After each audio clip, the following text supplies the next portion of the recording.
Hey, everybody, what's up? Welcome to the first episode of the Circle of Emotions podcast. I'm your host, Andre Jaho. Listen, guys, we got a good one for you for our first episode. I have a young lady that is going to be on. She's in the studio right now in the great room, but we're about to bring her on. Listen, I've watched this young lady grow up, and it is such an honor and a blessing to have her on. I have served with her father and mother at their church when I Mhm. was in New York, and just to see this young lady, a true woman of God, God's servant, she has been such a blessing to the kingdom and such a blessing to her parents. I know, I have so much respect for her parents, and I thank God for them all the time. Working with them during the pandemic and everything. But I want to bring her on, and we're going to be having a conversation. Every conversation on this show will be talking about our emotions and how Mhm. we navigate our emotions. So I want to bring her on, newly married, Tatyana Barton.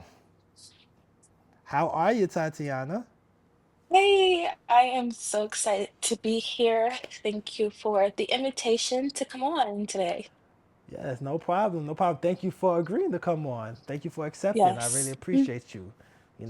For taking the time out of your busy, busy schedule. I really appreciate you. Yes. All right. So, circle of emotions. We're going to talk about Mhm. our emotions and how we navigate our emotions. So, I'm a very emotional person. Um, Mhm. I deal with my emotions in a certain way, and a lot of time men are not in touch with their emotions. I am one of those guys that are in touch with their Yeah. emotions. Um, where I want to go with you today is being a being a preacher's kid. Okay, you're a preacher's kid. Everybody that knows you knows that a PK. Yes. Okay, what I want to know, and I had to sit and think about this. Right, I had to sit and think about this long and hard.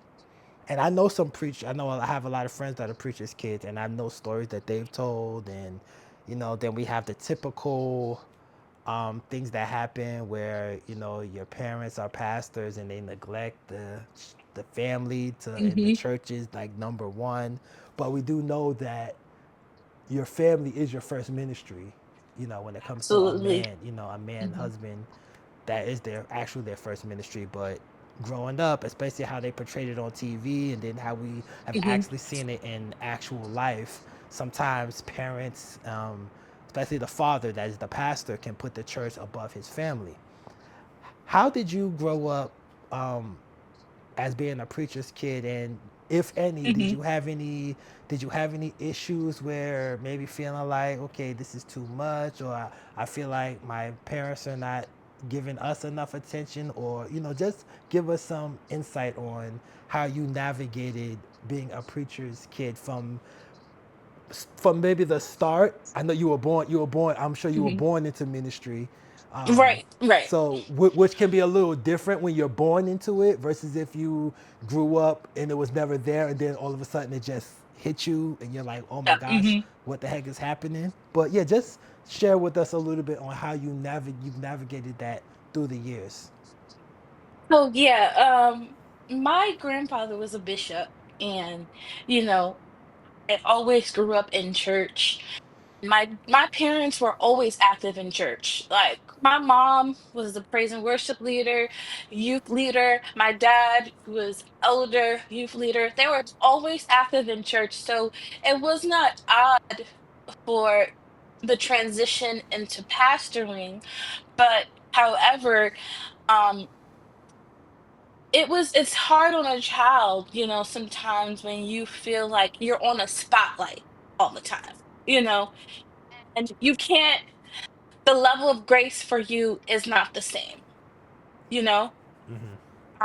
The grace, a lot of people have more grace for their own children, but when it comes to a pastor's child, they're like, "Oh, this child messed up." Like there was times that I would literally miss one service, and people would be like, "Where's Tatiana? Why is she not here?" It's just like, Yeah. I was actually sick that day, like, Mm. and I couldn't make it. So, but their children are not even there ever. So it kind of makes you feel like, why is there so much pressure on me? And why is this big expectation on me? Um, and for me, I have always been active in ministry just for like, assistance of my parents and just obedience to God as well. But had to I had to learn to take time for myself, because one thing we have to understand is that if you don't take time for you and you're just working and working and working and working in the kingdom, and you don't tap into your emotions and how you feel, you will become burnt out and you become frustrated with the church. And Yeah. this is how a lot of young people end up leaving the church, because, and specifically pastors' kids, because they feel so much pressure, they feel judgment, they feel like people don't care about them. They just feel like isolated a lot of times. Hmm. Um, so I just think it's important that people stop putting so much pressure on the pastor's kids and actually start checking in on them more, because being a pastor's kid is not easy. Right. Yeah. Yeah, yeah, I definitely can agree with that. I definitely agree that it's not easy to be a preacher's kid, to be a Hmm. PK. I'm not a PK, but I have friends and I've seen things that they've had to deal with. Yes, you are absolutely right. That was going to be one of my questions. Um, one of my statements that I made to you about people putting pressure on you. It's like, Yeah. okay, because my father and my mother are in leadership, you have to, you know, basically work 10 times as hard or show up 10 times more Hmm. than just a normal member. But Yeah. people have to realize you're still human. You are human just like them. You know what I'm saying? You were sick. You know what I'm saying? So Right. imagine it's like the only way you cannot miss church is if you're on your deathbed. It's like, come on, you know?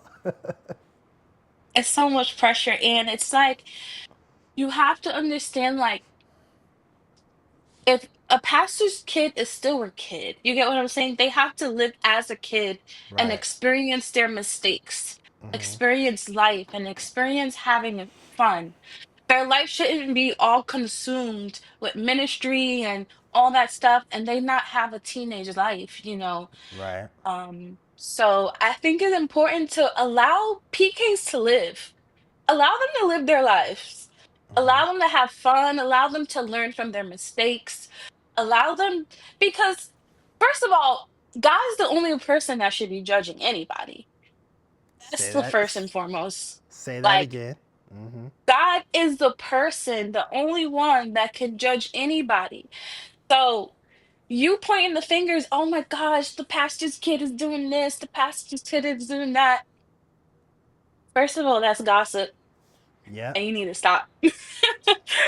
But let these kids live. Let them be kids. They're still kids at the end of the day. And you don't what you don't want is for them to grow up and end up not wanting a relationship with God, end up not wanting to go to church at all, just completely straight away. You don't want to do that to them, because that's what happens when you have a bad experience in church. Hmm. You end up straying away.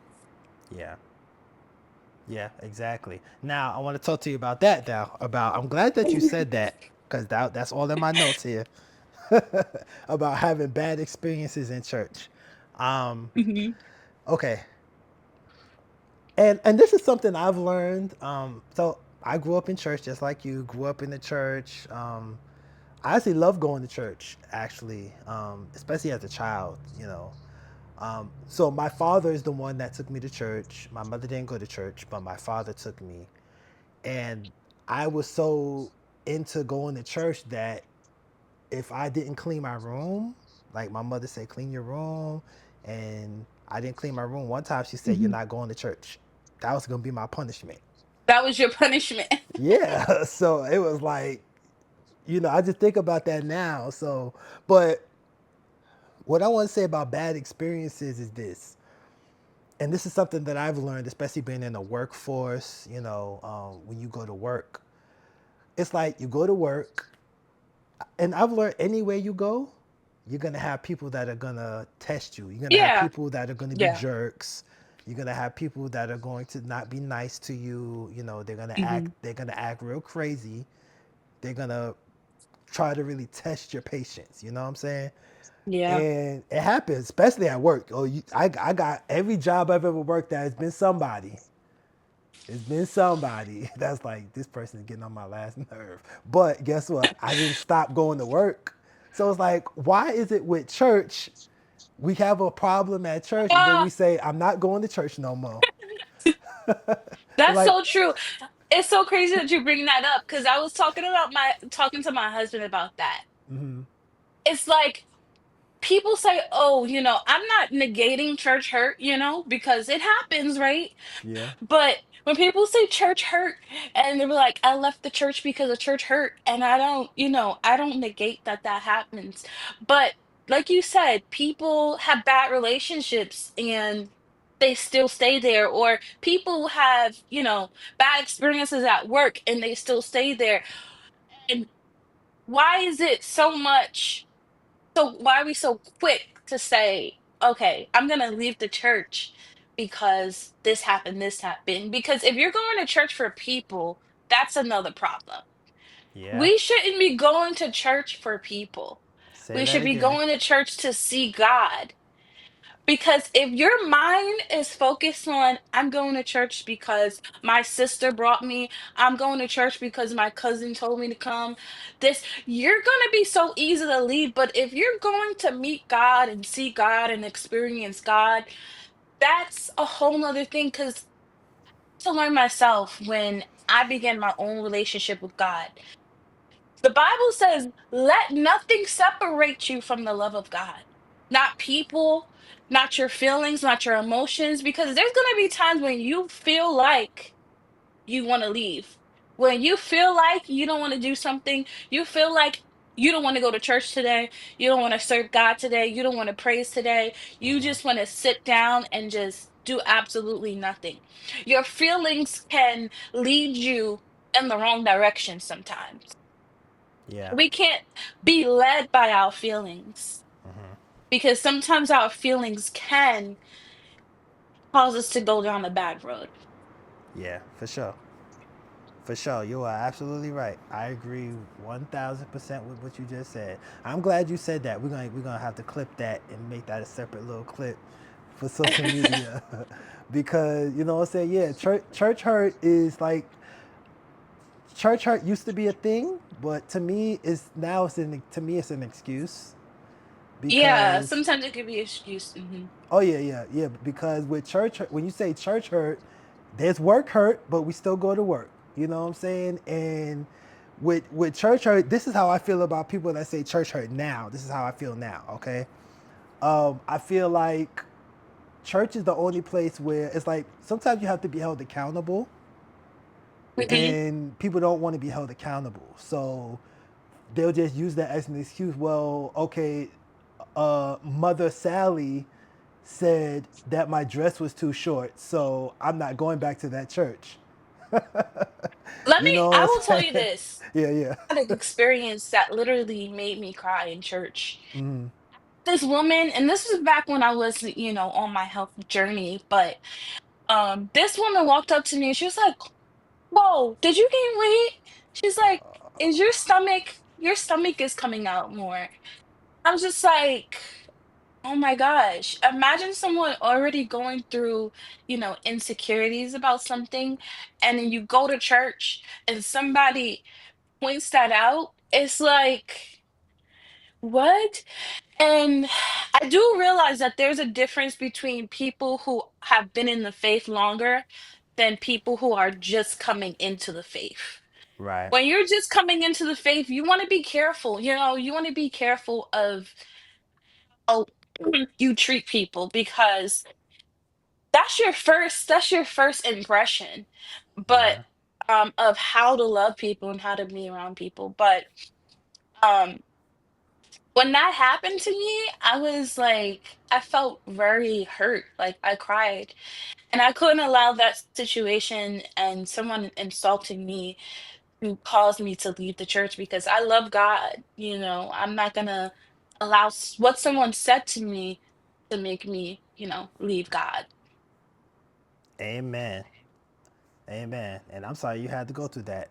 Now, Yeah. what I'll have to say about that lady now, um, there is a post that I saw, and I've stuck with this post probably about a couple years ago, but it's always stuck with me.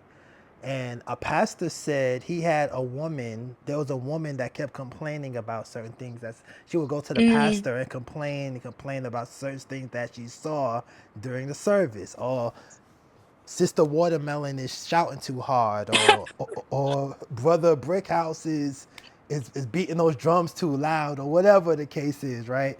She complains every Sunday after service. The pastor said, "Take this." He said, "Next Sunday, I'm gonna give you a glass of water." He filled the glass of water to the top, and he said, "I want you to walk around the church with this glass of water. Walk around this, just walk around for the whole service." She walked around that service, the whole service, with that glass of water, making sure she didn't spill it. When service was over, he asked her, "Okay, so what complaints do you have today?" She said, "I don't have any complaints. I was too focused on not spilling this glass of water." I say that to say, if we were focused on Jesus, Focus on the right things. you know what I'm Yes. saying? That's why, okay, some people don't know. When you go to certain churches, this is not popular in the traditional church, but when you go to church and they turn the lights off during praise and worship, that's for a reason. That's the whole to keep distraction down. So the lights are dim. You only have maybe the stage is lit. Other than that, when the church is dark like that, it's supposed to give you a more intimate moment with God. You know Hmm. what I'm saying? That's what that's for. So Right. that's why, okay, that's why you close your eyes when you pray, because Exactly. to take away distractions. So when you close your eyes, you could just be focused on God. That's what we have to do. We have to focus on God when we go to church. Stop focusing on what other people are doing. You know what I'm saying? So that, yeah, I'm Yeah. glad that you said what you said. That lady, if she was focused 100%, she wouldn't be worried about what you're looking like. You know what I'm saying? Exactly. But I'm glad Exactly. I'm glad that you were mature enough to know that even Hmm. though this hurt you, it didn't stop you from seeking God. It didn't stop you because you know where your blessings come from. You know what I'm saying? Even though, the saying, "Sticks and stones may break my bones, but words will never hurt me." Right. That is a lie. I've grown to know that is a words do hurt. But Hmm. thank God that you can have the strength and you can know who you are in God. And you're like, okay, this person hurt me so bad, but I'm not going to stop going. Because that's what the devil wants. That's what the enemy wants. He wants to run you out. Hmm. Yeah, yep. The enemy will use the people closest to you. He'll use Yep. strangers. He'll use things. He'll have people say things that maybe you might actually be a little self-conscious about, and then Hmm. he'll have someone Yeah. comment on that to get you distracted. And you easily could have said, "You know what? I'm not going to church anymore because I don't feel like I'm comfortable." And you could have just stopped, but you kept going. So kudos to you for that. Thank you. I think it makes me concerned though for people who are just coming into the faith. Like if people, I really believe that this is the time where God wants to be people to be saved and set free. Yeah, But when people come in your church, say they have a short skirt, say they smell like marijuana, say they look like they've been on alcohol, don't judge people by their physical appearance.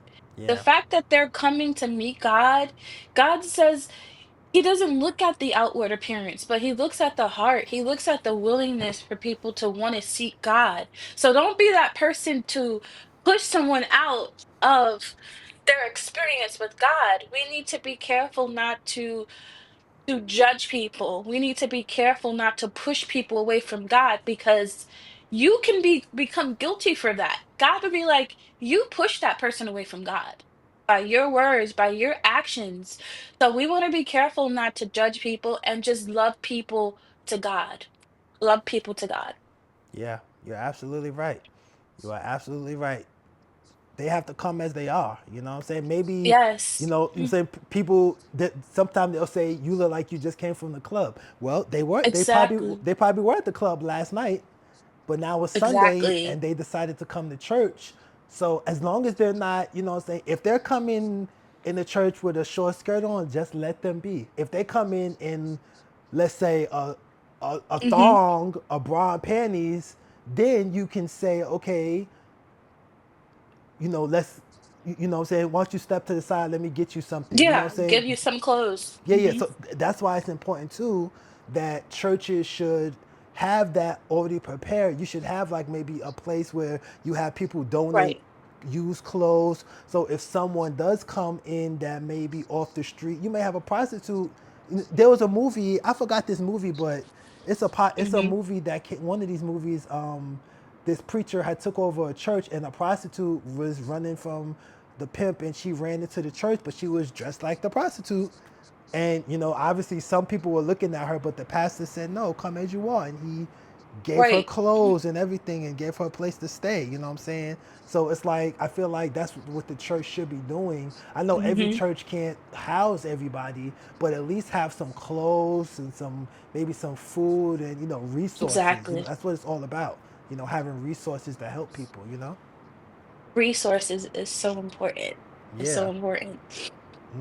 Yep. So okay. So we got that, and now you're married. Congratulations. Thank you. And okay. So how long has it been thus far? It will be a year on Woo! December 5th. December Wow. 5th will be a year. Wow. I feel like you just got married. Like I just Literally, saw I the remember my wedding like it was yesterday. yeah. I saw the Yeah. picture. I saw the pictures on Facebook. They look amazing. You look very beautiful. Thank Very you. yes. Very happy for you. Very happy for you. Thank you so So much. okay. So now we got how you navigated being a preacher's kid with your emotions. You still stuck true to what you believed in and you didn't let people deter you. Very good. Yes. Now you're a wife now. Yes. I see your husband is in ministry. He's a musician. Hmm. Okay. How do you navigate and through a year, I'm sure everything's not been perfect.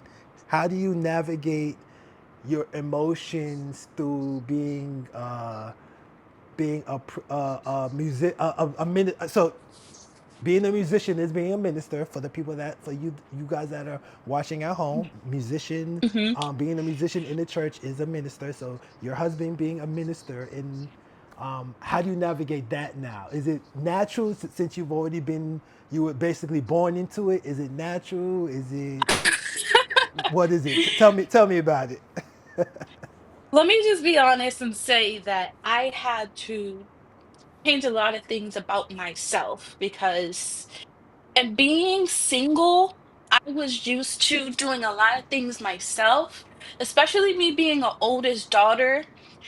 I was always used to taking care of everything of myself, doing everything at the church, and I was so independent that I was just dependent on myself, a lot of times. And I was really, I don't want to say I was concerned with only me, but I was really independent. And you can be too independent. Let me just clear that up. You can be too independent at certain points. But yeah, You're right. You're I right. was I was too independent and I had to unravel that and I had to change that, when my husband came along. But when you, as an older sister, I know there's some oldest out there, you experience being the oldest, you have a lot of responsibilities on you, and you are the oldest, so you know that you're the person that takes care of everything. But you have to know that there's a point in time when you have to take a step back and take a step down. Yeah. So me, I had to learn to allow my husband to help me, to learn to allow my husband to be there for me. and to not feel like I have to take care of everything myself because I was so used to doing that. But I thank God for my husband because he has always been such a gentle person for me. And he has Yeah, always been the person to let me know that I am safe with him, that that's he good. is here to take care of me.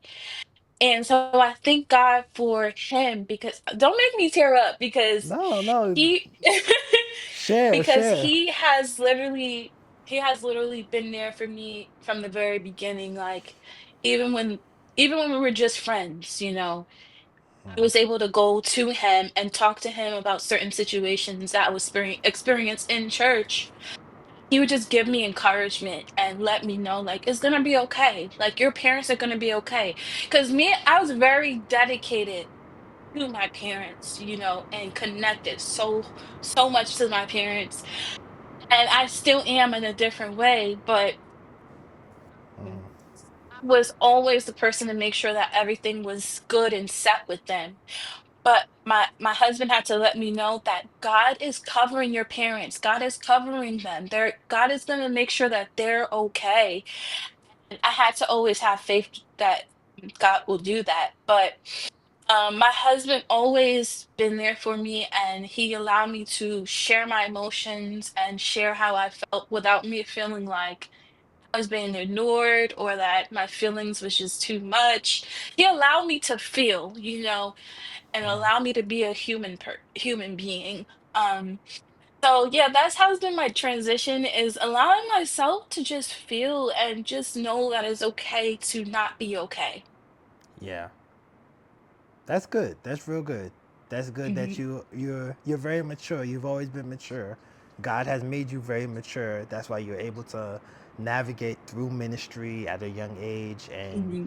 now continue to be married now and still know how to I can be mature enough. Okay, I have to let my husband lead. A lot of women do not do that. Yeah, Okay, yeah, a lot of women don't do that, and especially when they're in that independent mode, it's like, okay, I'm independent now. you Um, can't be in that mode, yeah, yeah, especially in marriage. And marriage is about teamwork, you know, and marriage is about teamwork, but how the order of God goes is God leads the husband, the husband leaves the wife, and that's just the biblical, you know, that's the biblical principle. And because, you know, I think it's important that it goes that way because for me personally, I'll say sometimes I have my emotions that's just my husband has to snap me out of it, like, okay, you're okay, you're gonna be yeah, okay. But so I think God's order is important. And first of all, to marry someone who is led by God, who knows how to talk to you.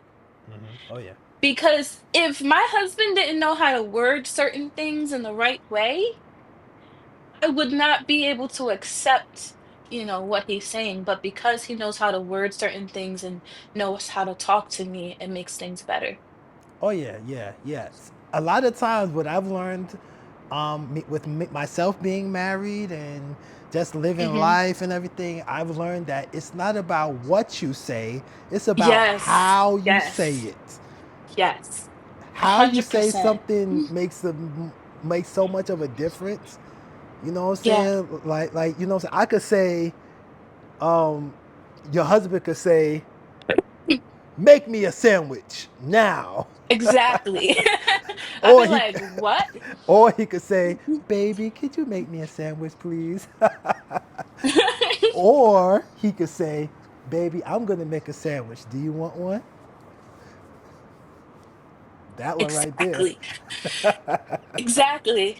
And it's about serving each other. When I tell Yeah. you, posted the other day that my husband is he's a team player. Like I'm not always cleaning the house by myself. I'm not always doing dishes by myself. I'm not always cooking by myself, doing laundry. He steps in and he does these things. So for husbands, step in and help your wife with these things. Yeah, yeah, yeah, yeah. And I haven't met your husband yet, right? I haven't met him, But from when I see, when I watch your social media, he looks like he loves you. I can see that he loves you, and I have experience with this with the social media. I don't. I will. I wish your husband was kind of on here right now so I could get his. I ask him this, but my experience is that sometimes men we're not really like that with social media. The pictures, Yeah, he's pictures. not really. Sometimes I be looking at him when you be doing the videos, and he be looking like, "Ah, are you done yet?" Like, but the fact that he's doing it with you, that's a blessing because some men would just be Hmm. like, no, no, no, and they wouldn't participate. But the fact that he participates with you, that's a blessing. So you're truly blessed that he's able to share those things with you. He wants to make you happy. He knows that's what is Hmm. making you happy. So the fact that he's doing it, that's amazing. Yes, I appreciate him, especially when he's eating. Sometimes I like to take pictures of the food because the food Yeah, looks good. yeah, But then he'd be like, "I want to eat. Stop. Okay, let me just get this video real quick and then we'll be good." yeah. Wow. Okay, so I want to ask you if you could speak to a preacher's kid right now. I want you to speak to two people, and you can give it this in two different ones, or you can put it all in one. I want you to speak to I guess I could say maybe a 10-year-old young lady or a young boy Mm, that their parents are pastors, and they may feel like they're being neglected, or they may feel like there's pressure that I can remember the preacher's kid in church. If yeah. you're caught talking in church and you're the pastor's kid, Right. the other kids, they know better, but you should really know better. No better. I want you to speak to Mm, that child, whatever's on your heart that can encourage them. And then after that, I want you to speak to that young woman, or even a young man that may be getting married and they're navigating their marriage.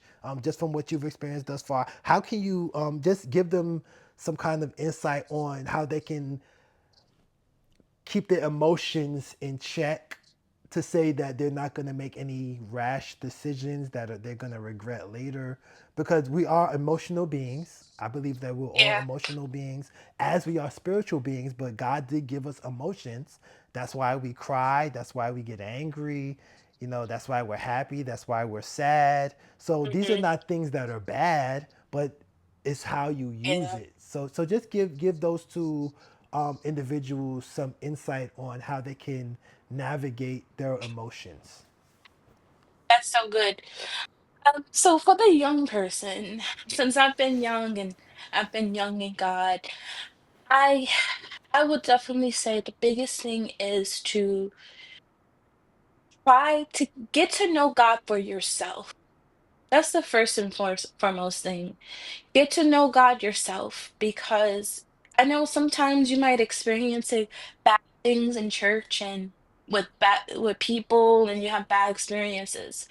Mhm. But when you get to know God yourself, you will understand that God is a loving God. You will understand that God is a God of peace, that God is someone that can be with you and be there for you in your lowest moments. And I had to know that when I was like 12 years old, 11 years old, I was experiencing low self-esteem, depression, and all of those things I experienced. And so just know, and bullying as well. So if you're going through bullying at that young age, I would tell you, go to God, run to God, and get a relationship with Him and speak to Him through prayer, through me. I used to journal a lot. I used to have activities. You know, I used to have a hobby, that you can get into, of course, reading the Bible, prayer. Have a hobby, get a community of other young people love God because my church is big on having a youth department. If you have a good youth department, talk to your youth minister, your youth mentor. Get in communication with other people that around your age that loves God so that you won't have to be alone and that understands what you're going through. But the only way you can really stay in touch in the church is to truly have a relationship with God yourself. and to have that community that really loves you. And being a part of the youth ministry is so important. So you want to get involved to a youth ministry. If you're not in church yet, get in church, get into a youth ministry. Secondly, for the young woman or young man that's, preparing to get married, um, first of all, first and foremost, let God lead you to your spouse. Let God lead you to your spouse. I would have never known that I would have met my husband the way I met my husband. I met my husband while he was a musician at my dad's church. And I will tell you that I always told God that I would never marry a musician and that I was not interested in musicians because I felt like musicians had a bad representation. But I fell in love with a musician and God knew that that's what I needed. And so I'm gonna just say, don't limit God on who you can possibly fall in love with. Just be in the position of working for Him, because I was in a position where I was working in ministry. I was working for the kingdom.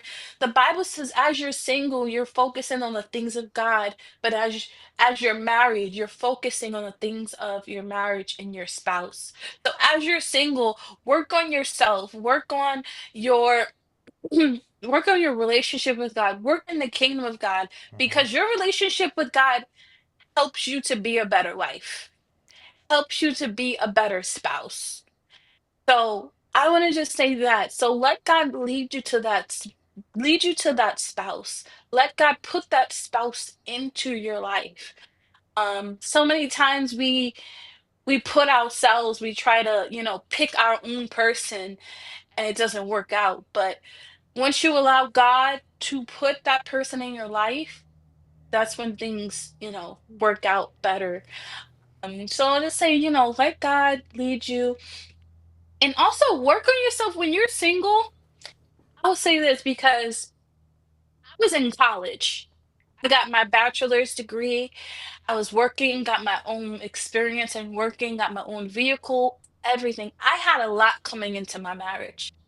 So I would definitely say, you know, something, have a job, have a career, have education, have all these things for yourself so that when you're in a marriage, you're adding to the marriage, you're not just coming into the marriage with nothing, but add to the marriage, add to the relationship. So work on your goals, work on you, work on the things that God has for you to do as you're single, so that you can be an even better married person. And because the work never ends, even as a married person, I'm still working. I'm now in my master's program, graduate program, and I will be done in July. So I'm excited about that. So you're always bettering yourself, you're always growing yourself. But ultimately, let God lead you to who He wants you to marry. Amen. That is I some know that great was a lot, nuggets. but No, that was good. That was good. Those were some great nuggets. I implore everyone that's watching, please rewind that part. If you got to take a screen video, whatever you got to do, rewind it. Keep listening to what Tatiana just said because those are some powerful nuggets that she just gave us. All right. Listen, I want to thank you so much for being the first guest on the Circle of Emotions podcast. Thank you so much. I really appreciate you. I do not take this for granted. Thank you very much. thank you for the invitation. And I want to thank my parents, Lady Ferrer and Robert Ferrer, Bishop Jones, and Lady Jones as well, from my husband and I church. Thank God for you guys as well.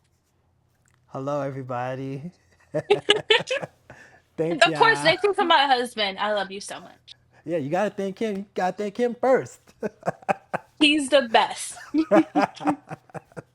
All right. So, how can so we're gonna put your social media up here.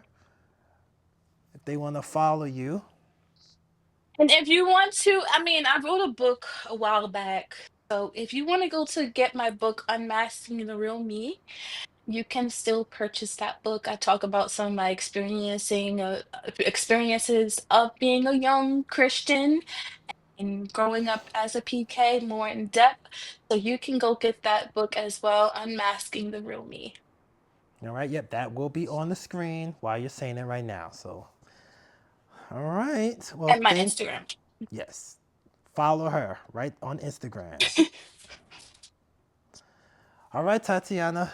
Thank you so much. I appreciate your time. And everybody, thank you so much for watching this first installment of the Circle of Emotions podcast.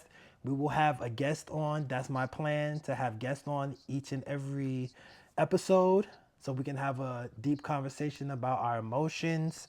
And Hmm. sometimes this can be therapeutic. It's good to talk to somebody about what you're going through. So Yeah. if you are watching and you would like to be on the show, if you want to talk some things out, then send me an inbox or put a comment, make a comment. We'll bring you on and you can just talk it out. Sometimes you just need someone to talk to. So Yeah. everybody doesn't have somebody to talk to. That's what I've realized too. I've realized that people do not have somebody to talk to. Hmm. The rate of suicide, especially in the church, is high. And Loneliness is big. yeah, yeah. People can be in church and still lonely. We need to feel like we have community. So that's what that's what this platform is. It's for community. So, like I said, if you or someone out there is watching and you want to talk it out, let's talk it out. If you feel like you just want to talk and you don't want to be on the show, but you still need someone to listen, feel free. All right. All right, so thank you so much, Tatiana. I appreciate you, and we will Thank see you you. on the next episode of the Circle of Emotions podcast right here on the Undisputed Network. Emotions swirling around, holding us back can't be found. People we can't forgive, keeping us from truly living.